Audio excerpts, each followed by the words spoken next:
Thank you so much. Good afternoon, everyone. Thank you so much for coming to this session. Special thanks to Daniela Jaramillo Dente, that is our guest today. Just to briefly present Daniela, she is a doctoral student in the Inter-University Doctoral Program in Communication at University of Huelva. Her research explores discourse, representations, and narratives about immigration and social media platforms. Her professional trajectory includes different types of work as an educator and communicator too in Ecuador, her hometown and her home country, and US and also Spain. Recently, she's been working on multimodal platform narratives about immigration, and has published in European Journal of Communication and New Media and Society. She's working currently as a pre-doctoral research fellow at the University of Huelva. She is participating in 3 different research projects, also focus on social media narratives at the national, local, I understood, and also European level. And she's also collaborating in an European project that I'm working, that I'm coordinating, Smart EU, and she is also an old friend from other European projects. So she will now present a talk on exploring the digital cultures of migrant TikTokers. So Daniela, thank you so much, and the floor is yours. Thank you so much, Maria Jose, for inviting me. I really appreciate being invited to talk about my research. As we know, as researchers, it is really exciting to be able to share what we're working on. So thank you. Thank you for being here on a Friday afternoon in the middle of June also, because I know it is really nice weather where we all live. I live in southern Spain, so I really appreciate it. So I'm going to share my presentation within to watch it better, it's better to do it in the speaker view, okay? On the top, if you put a speaker view, it's better because I won't share.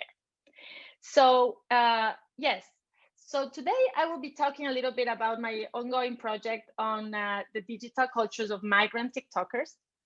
And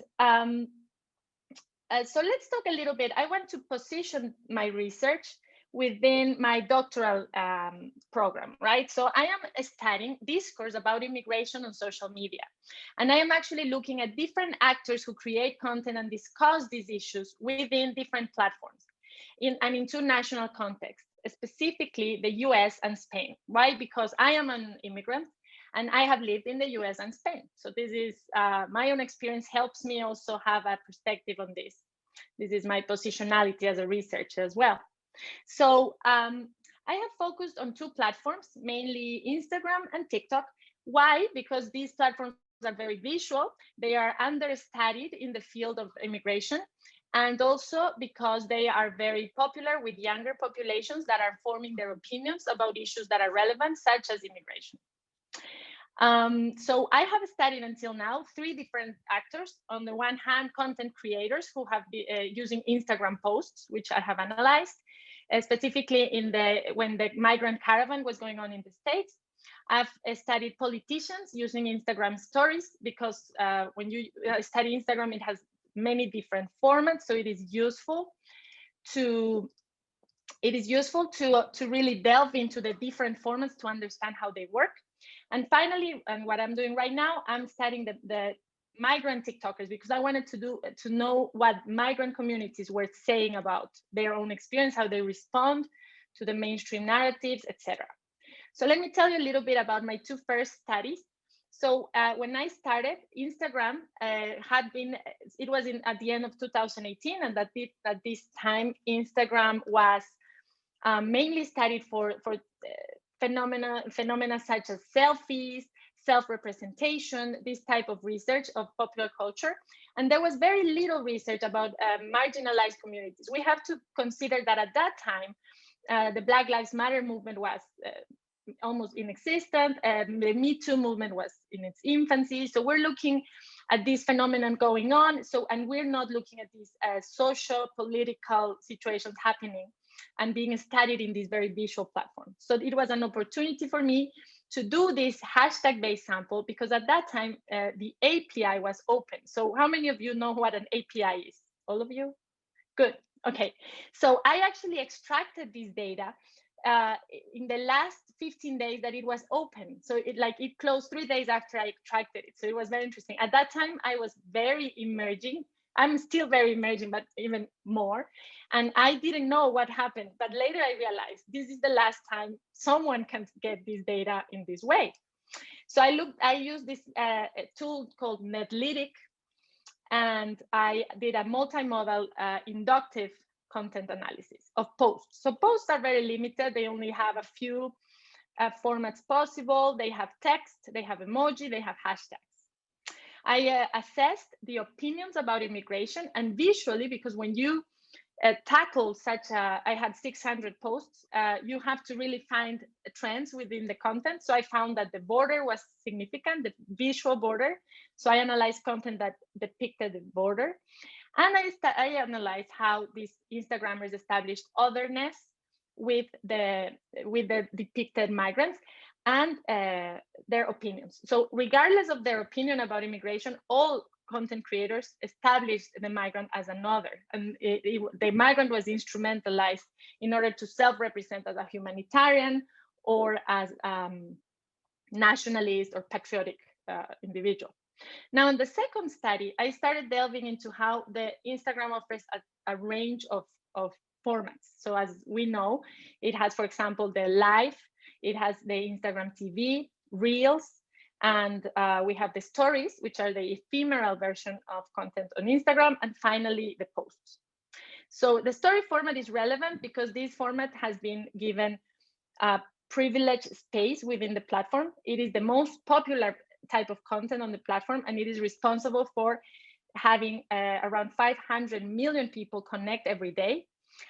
It is positioned at the top. So when you connect, it actually, your view is pushed towards the stories, and it plays continuously. So once you start playing, you have to watch everything that goes. So you can touch to pass the content, but you are presented with content automatically. So it is a very unique format. It is also ephemeral, but I studied the story collections, because if you have ever studied Instagram profiles, you know that influencers usually will organize the topics that are relevant to their followers on these collections. So you see that there's like items they sell or trips they take.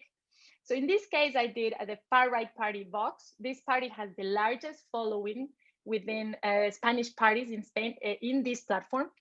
It is the largest by a lot. So this is significant because, as we know, Instagram is a platform for younger people, and the fact that they are following a far right party, a nationalist party in Spain, where there's a history, right, of extremism, it is relevant also because the users of Instagram are usually between 18 and 24, which electorally is relevant, and immigration is a central issue here. So I did a multimodal analysis of this format. Oh, sorry. And another interesting thing about the story format is that it has a lot of different affordances when you are creating content. So it is very difficult to analyze this multimodal because it has lots of types of stickers, a lot of types of interactions, etc.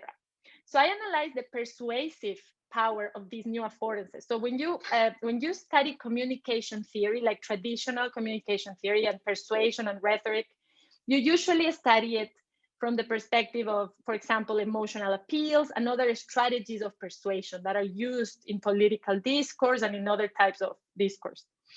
So a lot of these political discourse transfers to Instagram just the same, right? They will just put their video online. but others are being translated into these affordances. For example, the Instagram, the slider. So I have argued that the slider functions as an emotional appeal because it is telling you what to feel through the emoji that you use, which can be, in this case, anger or support. And it only gives you one option of reaction to the content.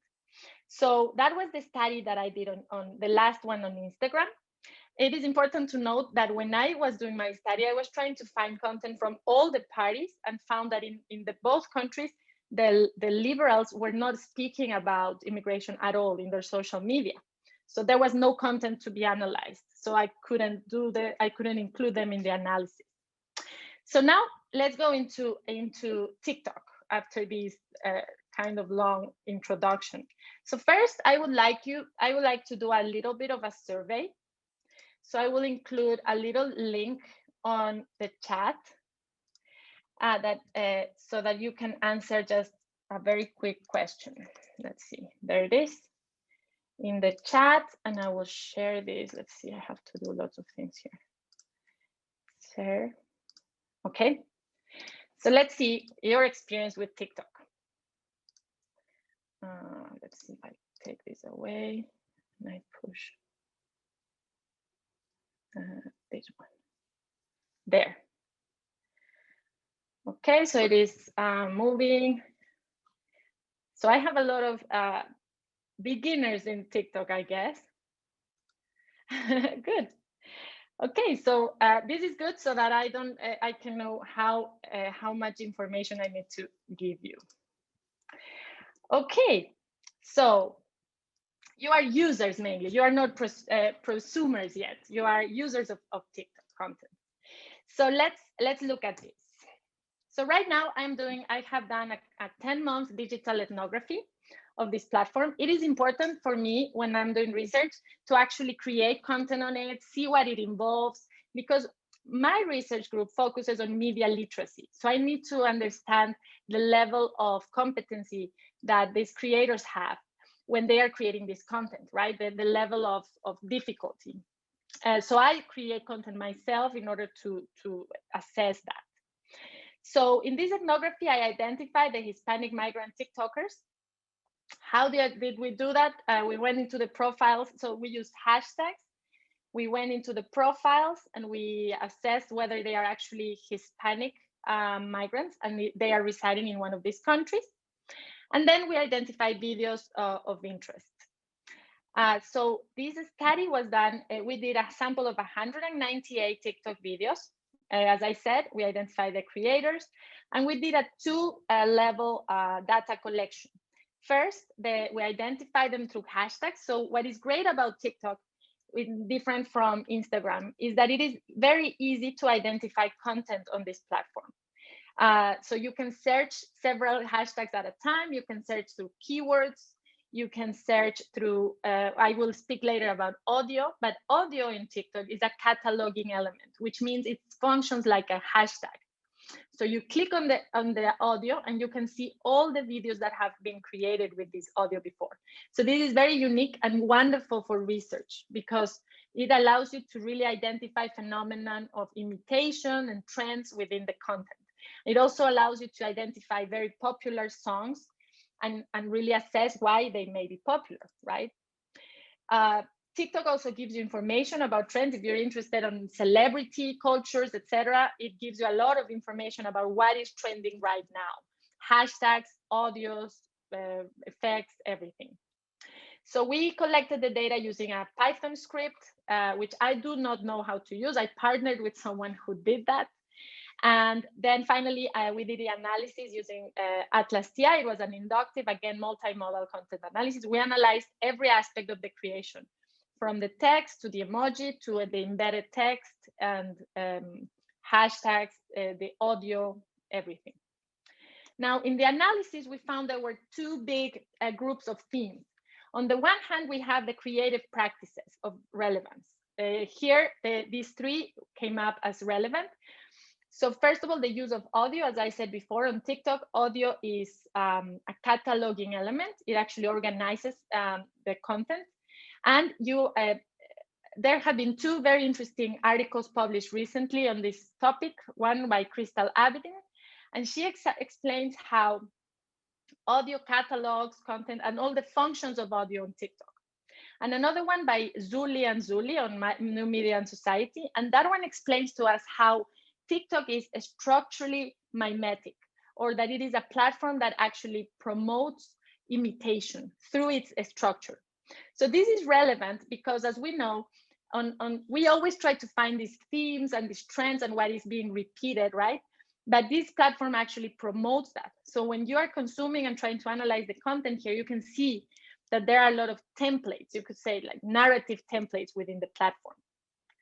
And they are very explicit. Now, among these practices, we also saw a lot of visibility strategies. So these two articles also tell us that in this platform, the use of audio and the use of some creative elements constitute visibility strategies to become more visible. Now, these are just the general creative practices. Now, in terms of migrant communities, narratives that are relevant just specifically for migrants, we have three big themes. First of all, the collective experiences of immigration. Second, the self-representation of the migrant as a worker. And finally, these ideas of empowerment and vindication of immigration as a right. So these two big themes enabled us to think of how this is functioning together in this community of creators. And it enabled us to propose this concept of platformed belongings. So platform belongings refer to these strategies of belonging that are deployed by migrants, and they may be deployed by other marginalized groups that instrumentalize these platform vernaculars and creative affordances to connect, self-identify, counter, or establish a dialogue with existing narratives. And these narratives may be about immigration, but they also are about things that are relevant for them.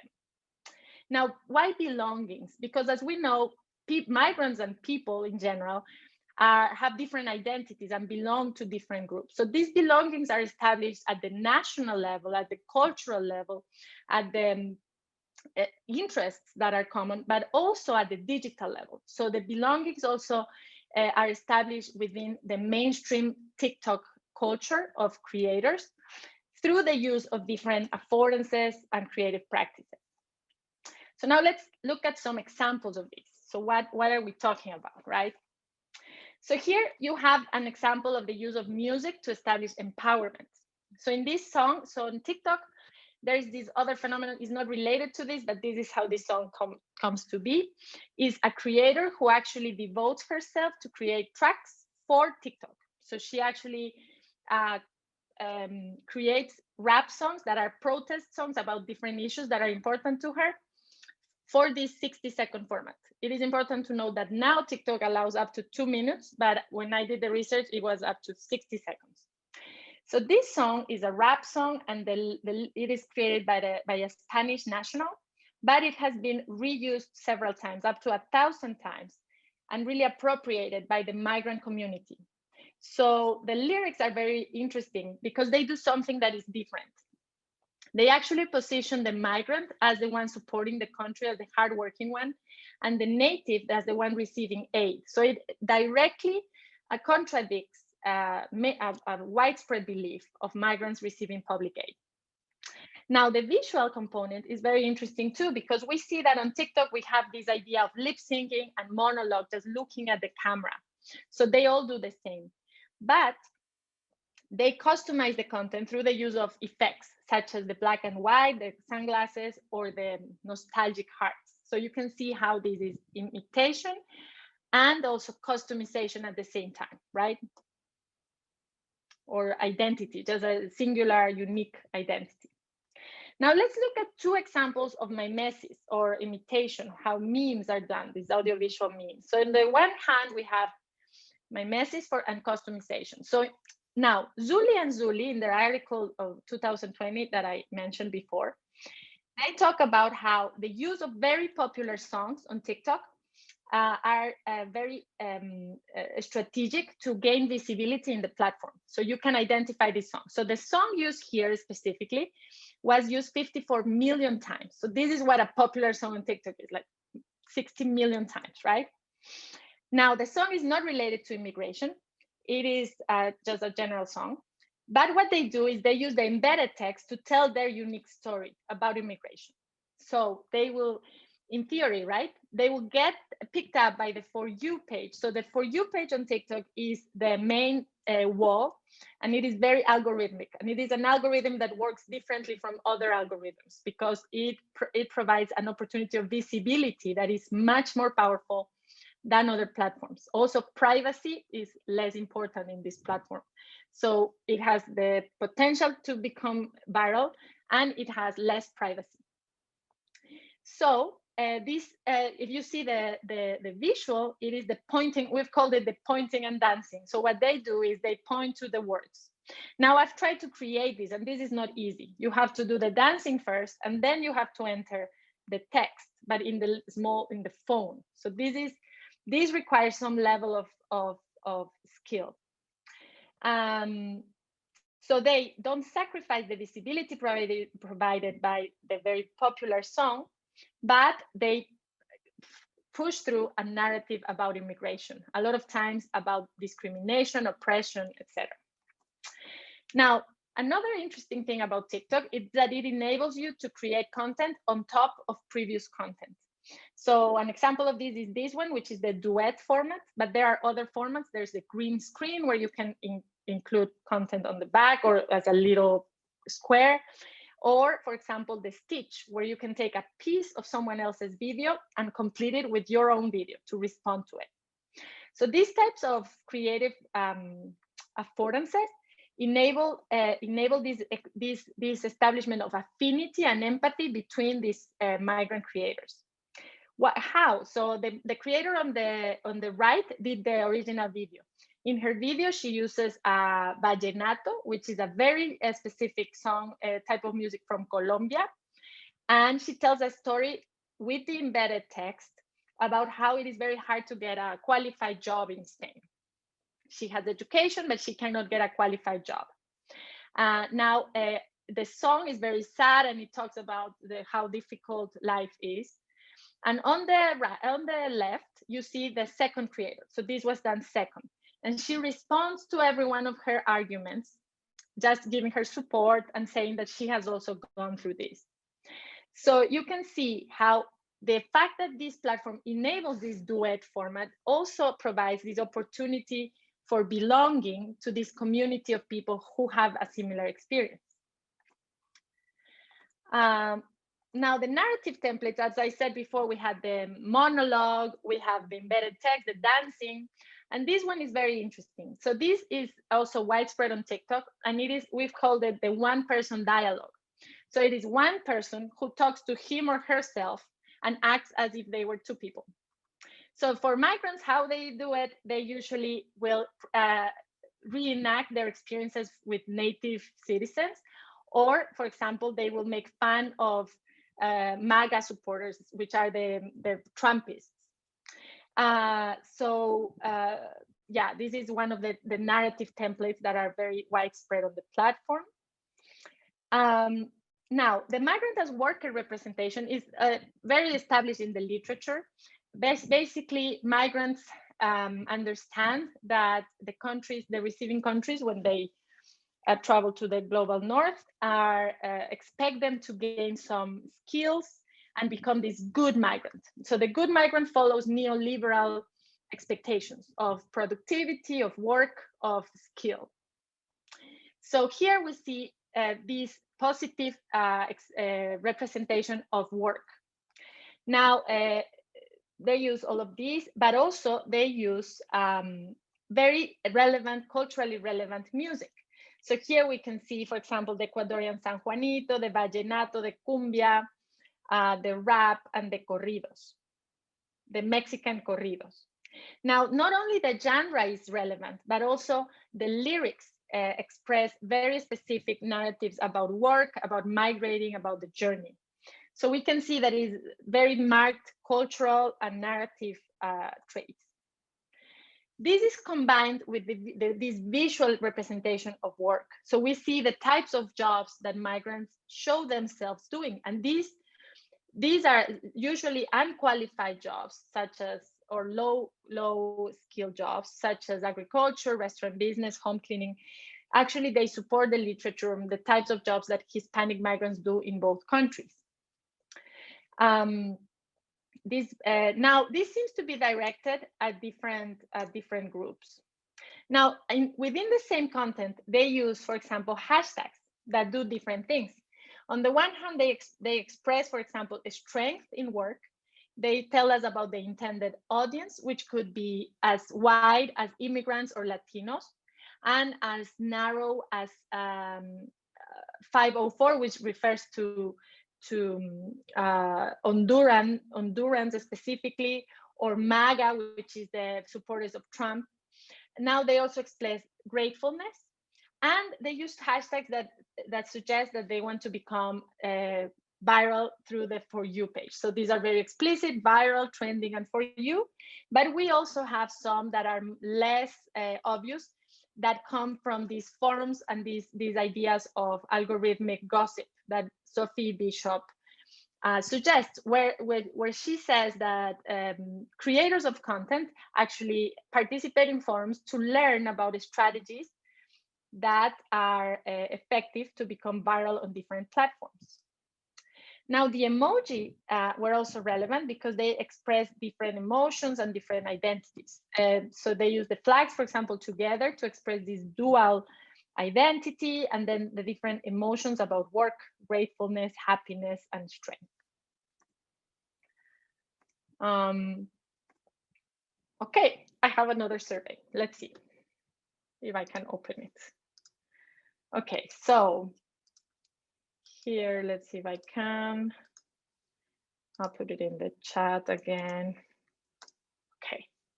And this one is just, let's see if it works, because there's a few of us, but it is 3 words. Sure. Yes.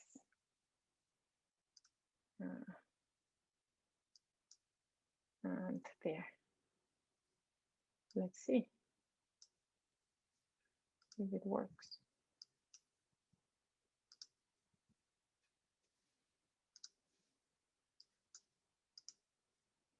Okay.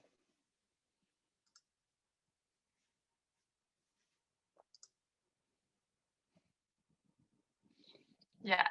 So that's cool. See, I guess maybe we have 2 people who put native language, it seems like. So when you have a lot of people and everyone enters some words, you get you know, a word cloud. There it is. There it is. Positive, empowering. There it is. So great. So yes, a lot of these ideas are very interesting. So yes, this is what we have found. Now, give me a second, because I have a lot of things happening here. I think, okay. Wait a second, stop screen. Okay. Now, so that is the end of this research that I'm doing now, but I'll tell you a little bit about what I am out. So this research that I just presented has been accepted for publication in the International Journal of Communication. So it will come in a few months and you can read it. I'll send it to you so you can read it, because it is exciting to publish, but if someone likes it, it's even better. Now, my ongoing work right now, I'm doing research on migrant influencers, so actual creators who have achieved some relevant following, and see how that happens. I am also working on a study on mixed couples on TikTok. So this one is in collaboration with another doctoral student at the group, and we're studying how they represent this duality of and the different intersectional discrimination that they receive. And also within our project on Andalusian influencers, we are analyzing creators from the Roma community on TikTok. And this one is very interesting because it is very different from mainstream TikTokers. So we are really looking at these very cultural, very unique practices of the Roma community. And that's all. I hope you have some questions, some discussion. Hope it was useful. Thank you so much, Daniela. It was very interesting and very useful, I'm quite sure. Um, um, do you have, oh, okay, I can see Anna that raised her hands. Um, you can pose your question, and after that, Manuel Marques too. Okay, dear Daniela, thank you very much for your inspiring talk. I'm doing almost the same with Russian Instagram. I call them Insta migrants. I do it for Russian speaking migrants on Instagram. And what I found for Instagram for Russian diaspora is two things. They actively collaborate with each other across borders, like people from living in US can make some collaborations with people in Japan, Spain, Australia, really across the world.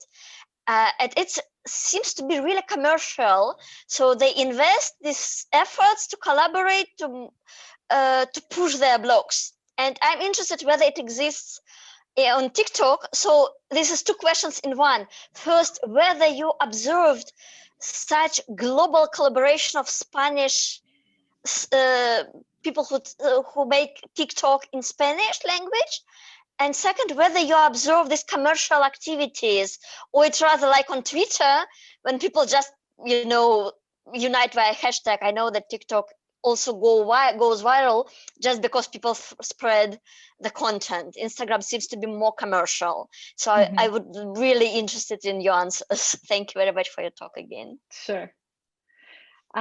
So I just wrote a chapter on the influencers and comparing TikTok and Instagram.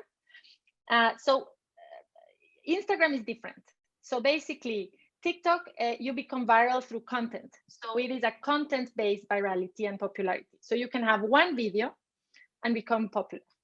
On Instagram, you have to have a profile-based popularity, which means you need a brand and you need to be cohesive, which is not true on TikTok. So in this sense, migrants, this branding, right? This branding is very commercial, usually. Once you start getting up there with followers, it is very commercial. What I have found is that usually there are very few migrants who have become activists or who really have found this niche within activism, migration-related activism that have become popular on both platforms using their national identity or the migrant experience. But the rest seem to have like a dual identity. On TikTok, they have all kinds of content, including migration. I think it's because of this content-based virality. And on Instagram, they have this more cohesive profile where it's usually related to a different type of practice, like a talent, for example, dancing or modeling. So it is more commercial. Yes, Instagram is more commercial and it's also more cohesive. It's a more constructed, built brand, I would say. Now, the collaborations I have found, so I'm more focused on the political aspect. So I have found there is one influencer. She's a migrant, but she's a supporter of Trump. So she's a migrant against immigration. And she actually has this group of influencers who are migrants like her and who think like her. And this type of political collaboration I have found. But I am not so focused on the commercial, and I have not seen a lot of it because I try to find these migratory, but I see these talents, this selling of the talent more, like this persona more based popularity, I guess. Thank you very much. Thank you. Your research sounds really interesting too. Thank you. Manuel, do you want to ask your question? Hello, Daniela, from a fellow South American. Hi. So you made a comment that I found interesting because I was already thinking about it. There is a whole generation of Mexicans, especially like in California, that are anti-immigrants, and they're very strong, like pro-Trump, and actually they voted for Trump the first time around, and this time I was wondering if you found more expression of those people, maybe in contraposition to those Mexicans and other South Americans that are trying, or Latin Americans that are trying to move into the US. Also, I guess you also looked at immigration from Latin America to Spain and States, right? You didn't Yes. look at anything inside South America. No. Well, because I've seen some from Venezuela, and I've seen a lot of what is happening about immigrants that are going from Venezuela to Colombia and Peru, Yes.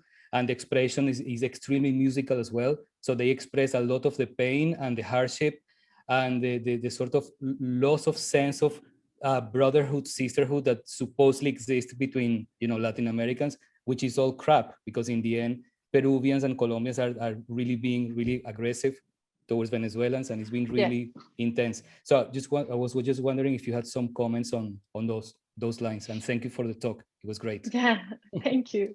So the first question, I guess, yes. So so immigrants from Latin America usually are conservative in terms of their values, I guess, their religions.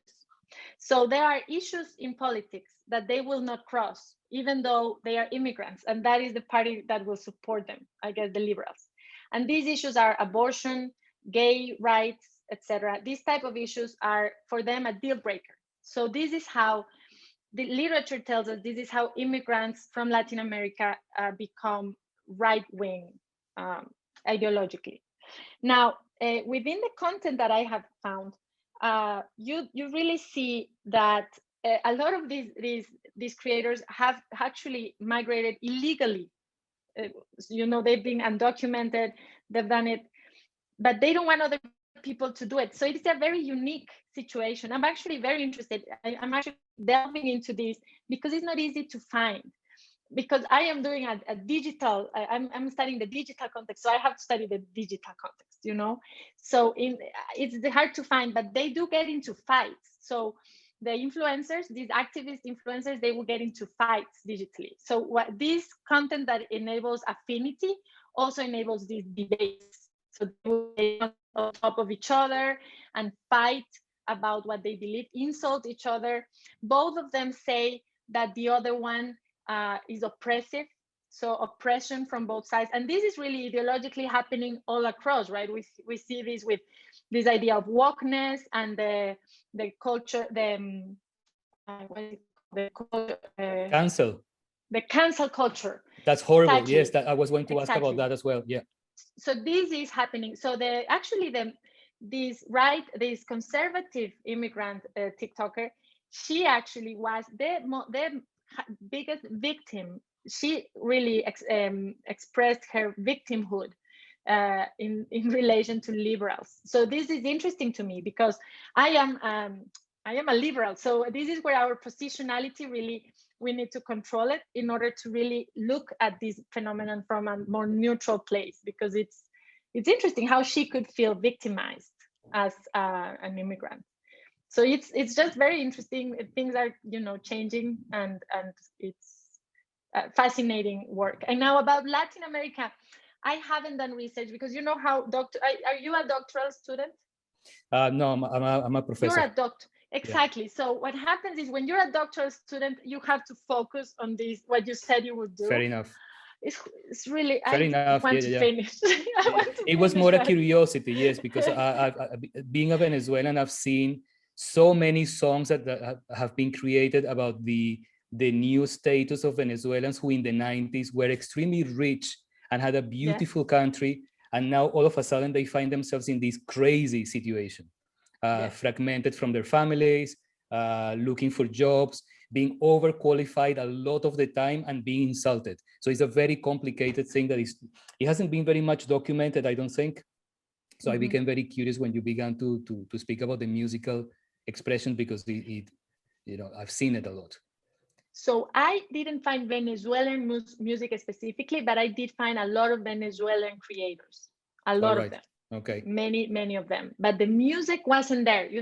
It wasn't. I could send you at some point some videos. Yes, that would be great. Yeah. That would be great. I was also very curious when you mentioned the whole woke movement in the States and the cancel culture, that I find extremely scary because it cuts all dialogue. Probably you haven't seen a lot of that in Spain. In Spain, it's probably more confrontational, more direct, and more.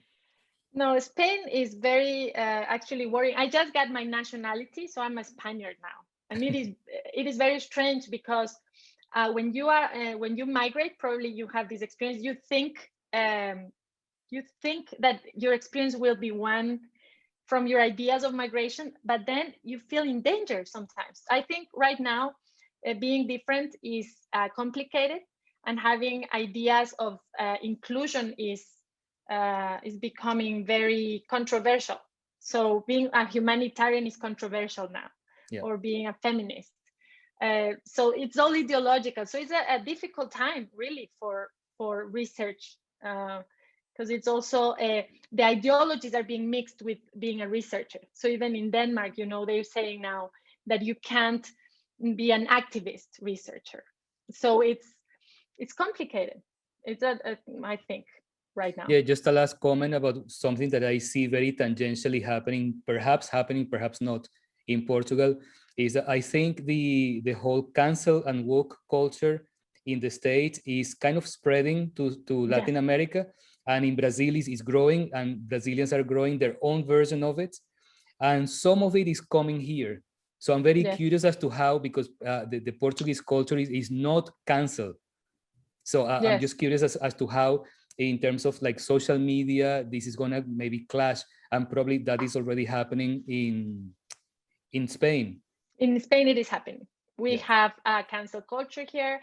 Vox just repeats everything Trump says. So when Trump is eliminated, Vox has been blocked. So as we know, platforms don't work equally globally, right? So they will eliminate Trump, but Bolsonaro is there, and Vox is there. So the discourse is similar in different countries. In Africa, you have all kinds of things, but they eliminate Trump, right? In the States. So there's this inequality in moderation, also in content moderation.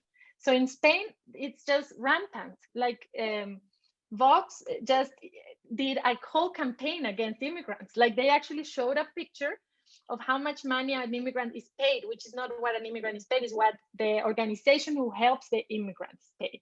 They are openly attacking minors, unaccompanied minors. So it's very strange to me. It's strange. Do they still call them payoponis, or do they call them other names? Where, the minors? No, just illegal immigrants from Bolivia, Peru. No, here right now is against the minors, so menas. They call them menas. So that's the legal term, but it has become an insult. So it's really, it's a bad time for that. Thank you so much. That was very illuminating. Thank you. Thank you for the question. Okay, Ana Josh. Hi, Daniela. Thanks so much for the interesting talk. So I have two questions. One is like for dialogue, and you choose what you want to develop, because you focus more on the affordances, how affordances play out in relation to this community. And I was wondering, what about the political economy? So the differences in the economic model of TikTok and Instagram. For instance, what you touched on with Anna's question about the commercial aspects of the platforms, and how creators are compensated for their production. Really, how do these differences play out for the community that you're studying? And my second question is more like for your future or ongoing research. You said you're going to study the influencers. What does it mean for you? Because I have two questions here. One is like an influencer, a migrant influencer, someone who is recognized by his own community, or in like from the home or the host? And it also is really difficult to establish just the criteria for an influencer based on numbers, because for Latin America, someone to be big has to be really big, in relation to Portugal or something. So I would just like to hear you out on what are your ideas for this. Thanks. Sure. Okay, so the first question was about the political economy. So how this translates in the community that I studied. So I would say that there are definitely exchanges, monetary exchanges happening. First of all, you see a lot of fundraising. So it's not your commercial, as in I'm going to sell you something. It's more about specific issues. So one of the most popular influencers that I have studied, and he is an influencer because he has 2 million followers. So I would say that classifies, right? But he actually, what he does is he presents specific cases of people who are going through difficulty. So it could be people who need money for legal proceedings, people who are being deported, and he does fundraisers for each of these. And then his content is a lot about what he did with the money, what happened with the people, is a lot of these narratives of immigration.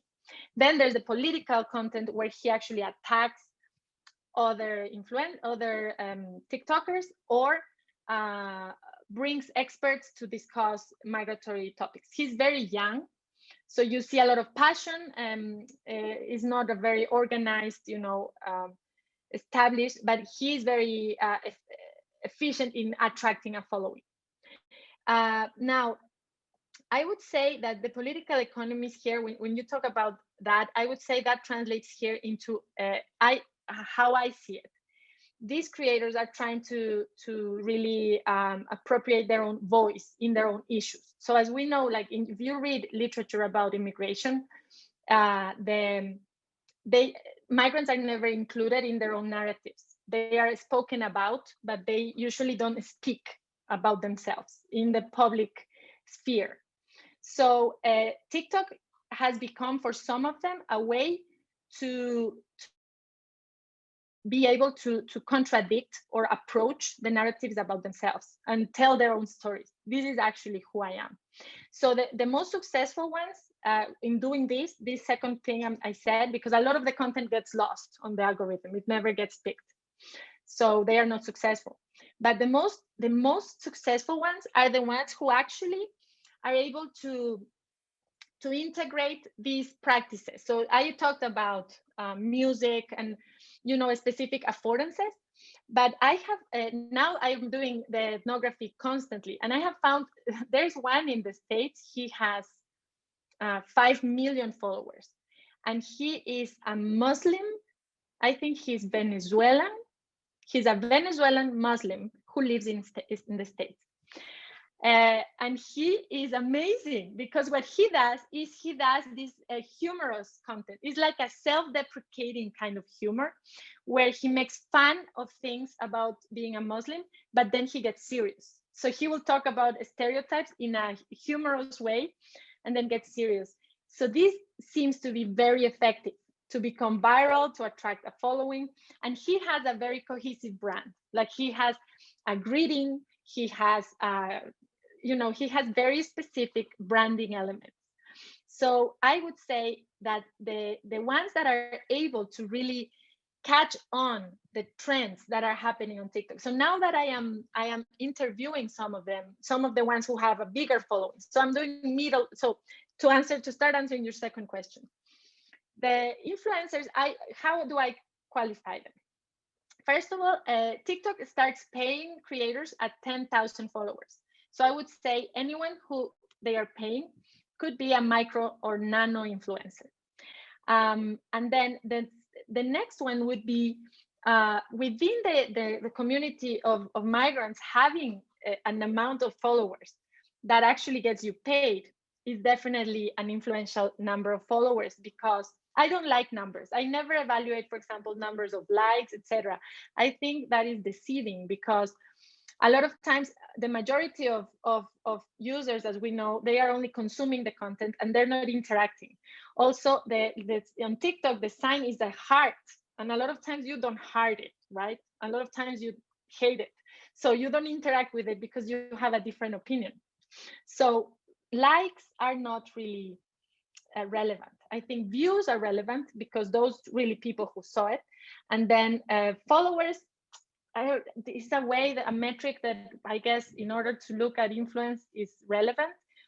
But what I see is that over 10,000, right? And then I try to find the one that has a lot of activity. So they create content constantly. I think that is relevant because it signs that they are actually getting something out of it because they're doing it constantly.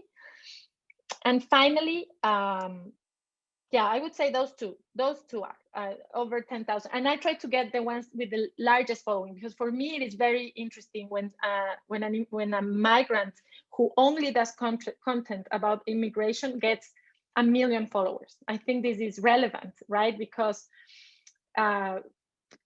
it seems to be an interesting topic to a lot of people, you know, beyond migrants. Also, Crystal Abidin has this article about minority influencers, and she discusses this type of influencer who commodifies his or her experience. And she actually talks about racialized or foreign migrants, who not migrants but influencers, who actually commodify on these traits. So I would say these influencers would fall into that. And she doesn't talk about number of followers.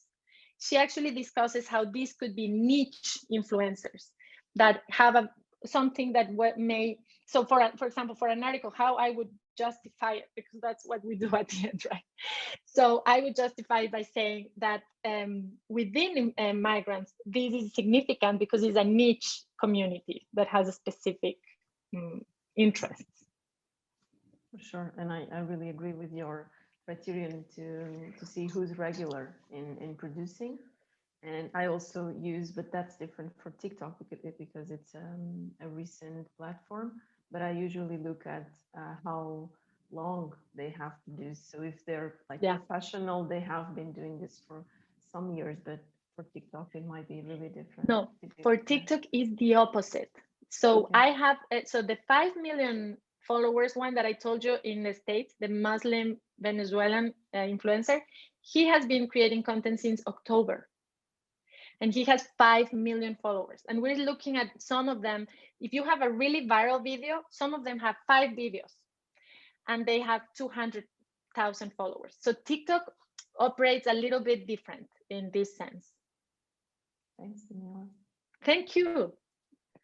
Manuel, did you have a question or you just Yes, didn't? That's what I was asking too. Yes. I'm sorry, that's my fault. I just have too many monitors and things going on. Let me just lower my hand. I'm sorry. Okay. No, I wish I would stay talking to you for like another hour. Okay. Anyone has any other question? No? So we are now almost in our 1 hour. Maybe I just have one question, if I may. Does anyone want to ask anything or no? No? So during in your presentation, you talked about these 2 ideas of migrants presenting type of jobs underqualified, okay?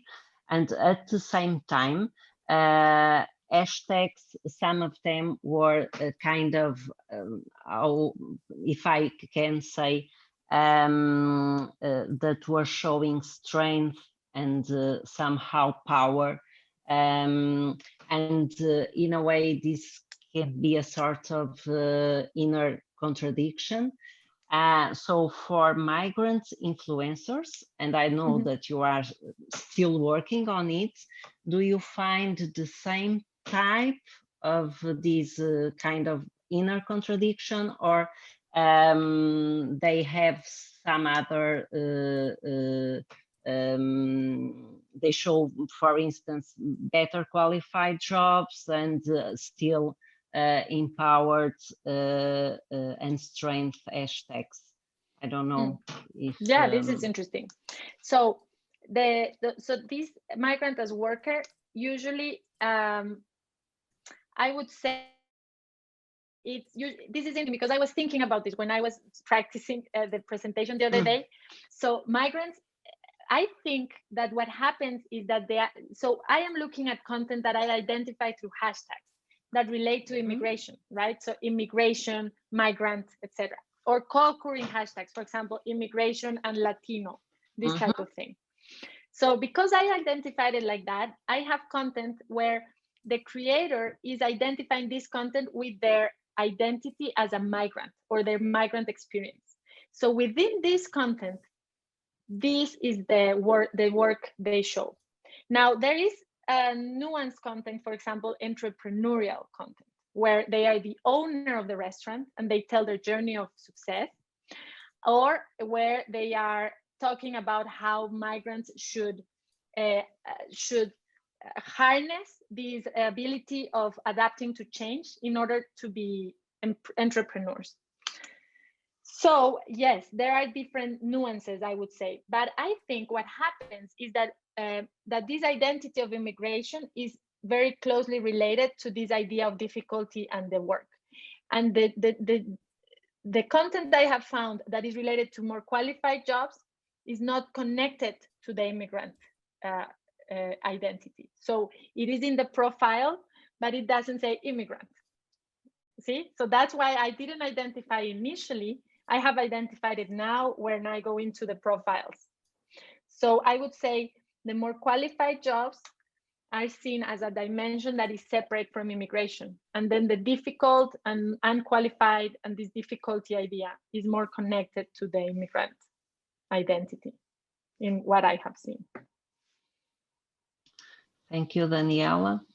Any other questions? Sorry, Maria José, I know you asked several. Okay, Carla. Yes, please. I would like to say two things first. First, congrats on a wonderful presentation. Even the visuals were amazing. Thank you. Second, say to you that when you tell me that PhD students must be very focused, you really spoke to my heart. So for that, it was at least wonderful. And one thing that I wanted to question, because I research in a very specific thing, but it is also about a minority, which is people with disabilities and gaming.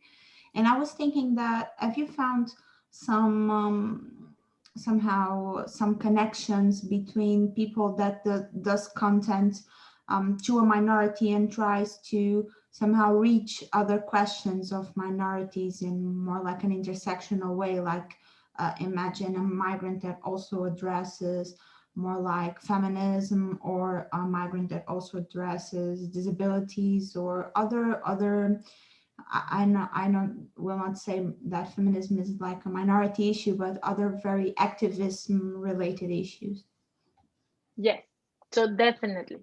So right now, because I'm doing, so I didn't mention this other research because it is, I think it is separate, but so within our group, in our research about Roma community, it is actually called the minority or the marginalized communities group within our research, okay?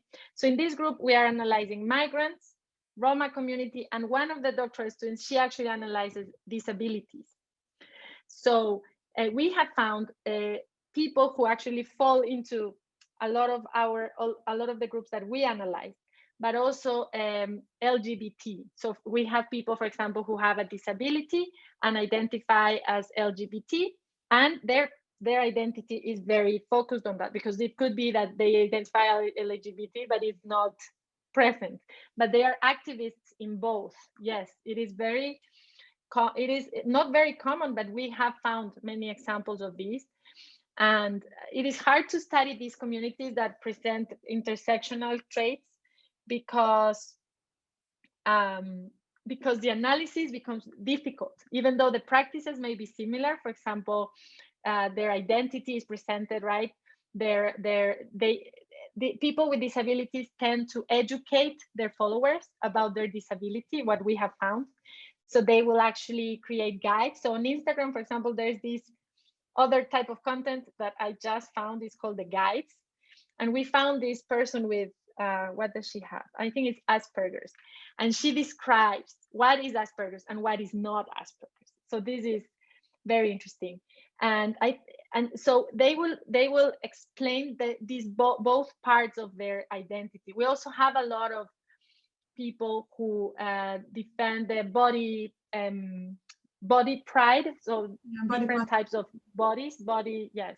So we also see that. That also converges with disability in many cases, with immigration in many cases. So I would say definitely, yes, there is a lot of intersectionality. And good luck with your research. It is difficult. Studying disability is difficult because you find that your sample is going to be very diverse, right? So it is very difficult, and it's actually I specifically am an intellectual disability, and it's very interesting that you tell me that, because it is similar to what I found. Most models of representation in games are comes from the Black Lives Matter movement, and how this is represented in games and things like that. But it's not the same posture. It's more like a confrontational posture, and with disabilities more like as you said, educational posture, where you're trying to understand that it's somehow normal that other people that doesn't have a disability that don't understand your struggles, and you try to educate them on that. It's very wonderful that you found something similar. Yeah, so good luck. It's very fascinating research, very interesting. Thank you so much. Thank you for inviting me. Wow, great discussion. Thank you, Daniela. Thank you so much. Now we are in the end of our webinar. Thank you a lot. It was really great. And also thank you to the audience because of the good questions and so on. So thank you so much. Actually, this is our last webinar this school year. We will return to webinars in September. So after, or maybe in July, we will start to give you also some details for the September webinar. Even so, I can tell you, and please, you are invited to come on the 23rd of July at 4 p.m. GMT plus 1 hour. Manuel Pita, that is here with us too, is giving a talk in our MeLCi Lab Talks event. So on the 23rd of July, but then we will send you all the information, okay? Oh, great. Yes. So, I will come too. Okay, great. I can give you a little spoiler if you want. It's going to be about conversation analysis of digital interactions in terms of how people debate online, and how emergent things may happen when people are actually engaging in group conversation. Oh, right. All right. So that's a spoiler. Okay. So thank you so much. And in time, we will send everyone the link of this session, okay, of this webinar. Thank you so much. Have a nice weekend, and special thanks to Daniela. Okay. Bye. And bye-bye. Have a nice weekend. Bye-bye, you too. Thank you. Have a nice Thank weekend. You. Have a nice weekend. Bye.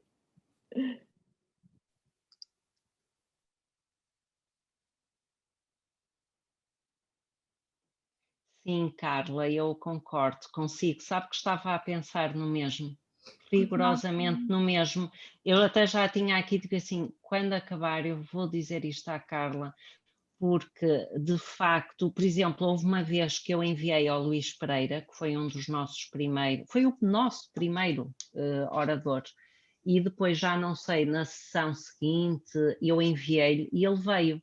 E depois nunca mais me lembrei sou sincera, de enviar. É mais fácil termos na lista do que nos lembrarmos de enviar a Daniela, a Luísa. Sim, nós temos os nomes todos das pessoas que participaram nas talks e nos webinars. Por isso, era uma questão até posso ser eu a mandar, não é? Termos ali um textinho para eles e isso, ou mandar a Carla, também logo vemos, mas de facto acho que tínhamos que fazer isso, não era? Eu estava a pensar em incluí-los na mailing list normal. Ouça, sim. Por mim tudo bem. Eu crio uma mailing list específica para enviar os mails do MeLCi em que incluo. Carla, acho excelente, acho excelente. E acho que faz todo sentido, e já são algumas pessoas, portanto acho que fazia todo sentido. E agora, quando a Daniela estava, e eu, pois eu nunca mais me lembrei.